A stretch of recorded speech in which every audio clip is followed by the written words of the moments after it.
Carlos Salinas de Gortari. Nació en la Ciudad de México el 3 de abril de 1948, el segundo hijo de los tres que tuvo el matrimonio de Raúl Salinas Lozano y Margarita de Gortari Carvajal.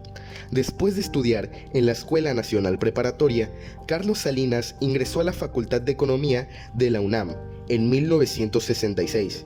Entre 1972 y 1974 estudió en la Universidad de Massachusetts, en Harvard, donde obtuvo las maestrías de Administración Pública y Economía Política, y en 1978 alcanzó el doctorado de Economía Política y Gobierno.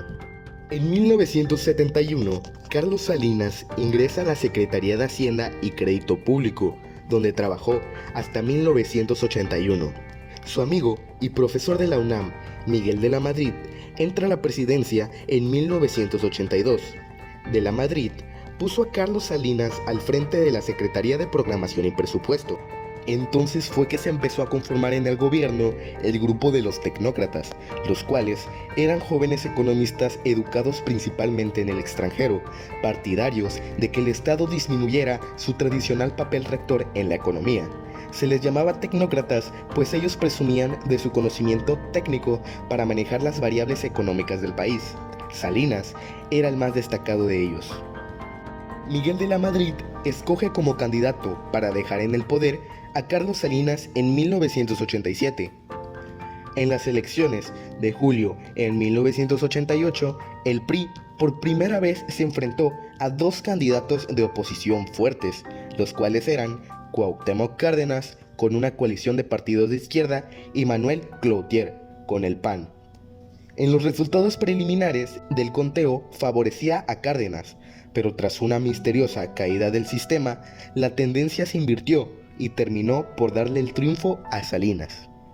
El 1 de diciembre, Salinas toma posesión como presidente de México. La carta fuerte de su sexenio fue la económica. Consiguió una notable reducción de la deuda externa, que pasó del 63% del Producto Interno Bruto en 1982 a solo el 22% en 1994.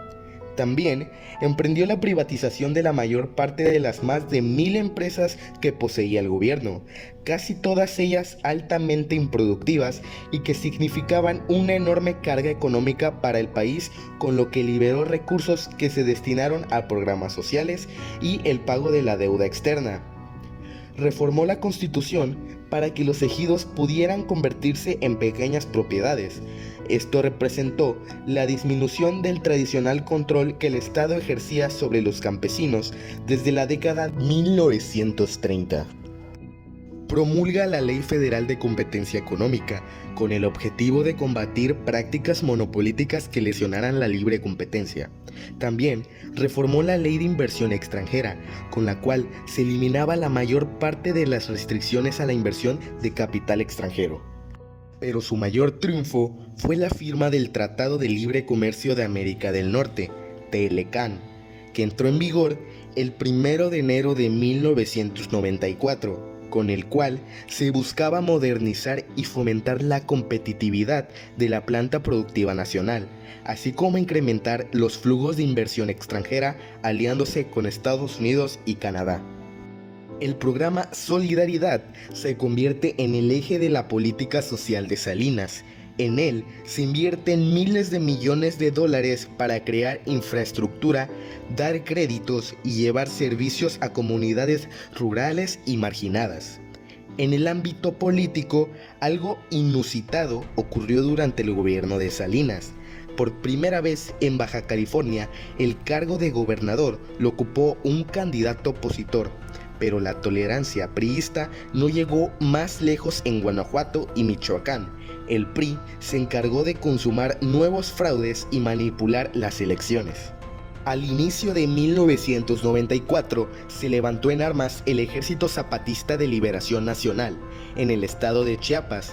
Tal suceso puso de manifiesto el clima de oposición y el descontento social frente a la imposición del nuevo modelo de desarrollo. Durante la administración de Salinas se crea el Instituto Federal Electoral, IFE y de los tribunales especiales para atender las disputas en material electoral, los cuales nacieron como resultado de los conflictos electorales de 1988. Modificaron de manera relevante el funcionamiento del sistema político mexicano. Entre rumores de un intento de reelección, Salinas destapó a Luis Donaldo Colosio como candidato a la presidencia. La campaña de Colosio empezó a tener problemas. En sus discursos, el candidato marcaba distancia de Salinas.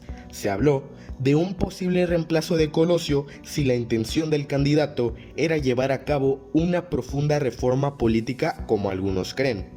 Pues nunca lo sabremos, ya que fue asesinado durante un mitin político el 24 de marzo de 1994 en Lomas Taurinas, Tijuana, sin que se esclarecieran puntualmente las causas del homicidio. 6 meses después, el secretario general del PRI, José Francisco Ruiz Massieu, fue acribillado cerca del Monumento a la Revolución. Meses después, iniciado el nuevo gobierno, se implicaría a Raúl Salinas en este crimen. El sexenio de Salinas terminaba en sangre. Los capitales extranjeros comenzaron a salir masivamente del país. Aunque el proyecto económico de Salinas fracasaba, su orgullo por la creencia de que la crisis podía ser controlada por el gobierno de su sucesor, le impidieron tomar las medidas que quizá habrían disminuido los graves efectos de la crisis que se avecinaba. La catástrofe sobrevendría a principios del siguiente sexenio.